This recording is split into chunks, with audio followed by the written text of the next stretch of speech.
లక్ష్యాన్ని సాధించే క్షేత్రస్థాయి నాయకత్వం మటుకు ఇక్కడున్న సాధకులది. నేను ప్రతిసారి ఒకటే మాట నిలబడి చెప్తా ఉంటాను, 1 man's courage makes a majority. ఈరోజు మీరు ఆ మాట నిజం చేసి చూపించారు.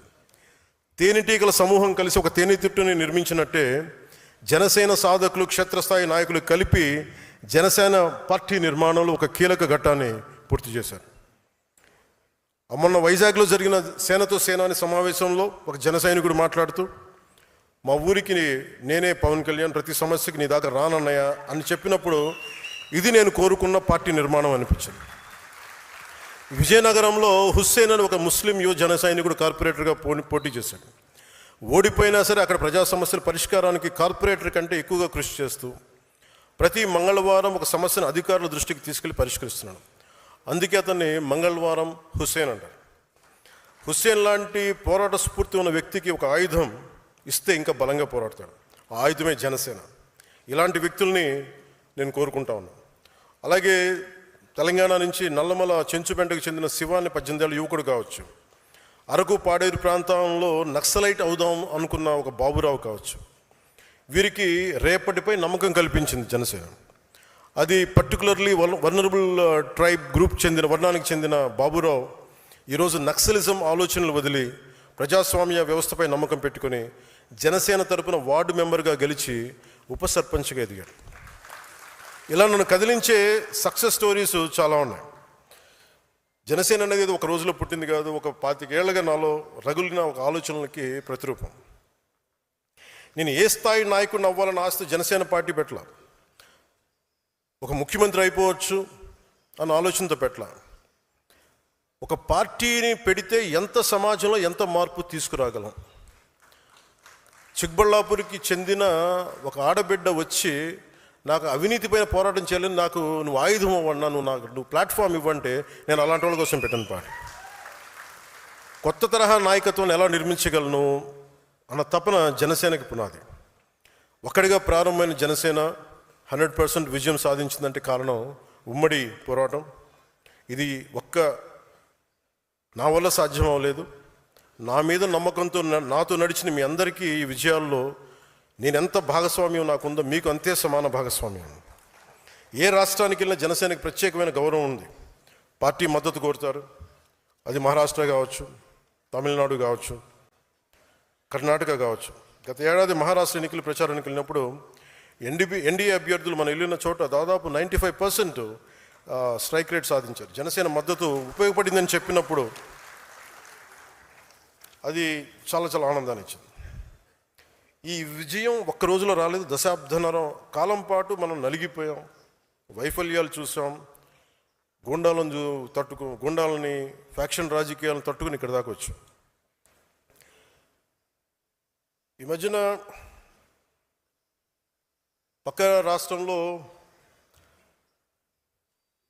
అక్కడ ఒక పార్టీ పెట్టి విజయం సాధించి ముఖ్యమంత్రి అవ్వగానే మన ఆంధ్రప్రదేశ్లో చాలామంది మీరు కూడా అలా చేసి ఉండాల్సిందని చెప్పి నాకు తెగ మెసేజ్లు పంపిస్తూ ఉన్నారు.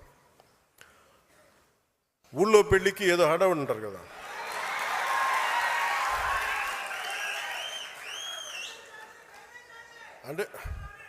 అంటే ఎలా ఉండదంటే మనకి సందులోనో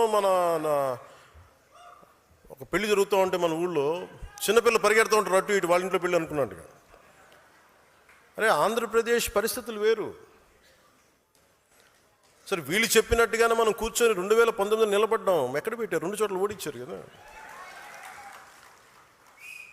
పోనీ ఎవరైనా నిలబడ్డారు ఆ రోజున నాయకులు అంటే అందరూ పారిపోయారు కదా. సో అందుకని కంపారిజన్ పెట్టకండి. నిజంగా నేను పదవే నాకు ప్రధానం అనుకుంటప్పుడు 2008లోనే యూత్ వింగ్ కాదు ఎంపీగానే పోటీ చేశాను. 2014లో నేను ఎన్డీఏతో అలయన్స్లో ఉన్నప్పుడు నేను మల్కాజ్గిరి నుంచి ఎంపీగా పోటీ చేయాల్సి ఉంది.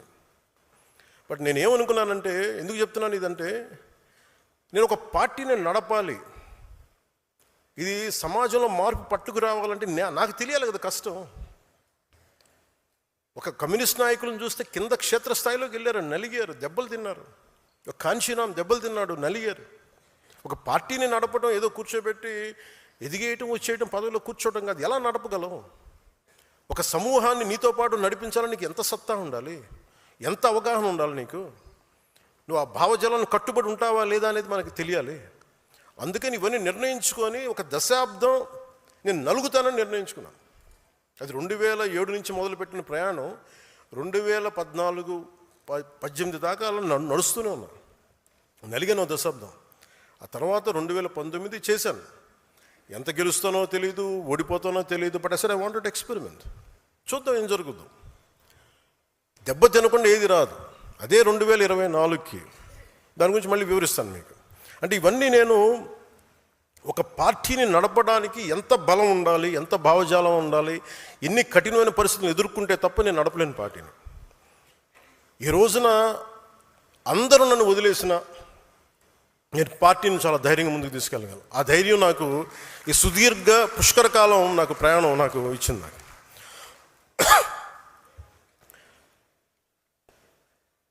మీలో నుంచి నాకు బలమైన నాయకులు రావాలి. ఈరోజు 100 మందికి సభ్యత్వం నమోదు చేసే స్థాయికి ఎదిగారు.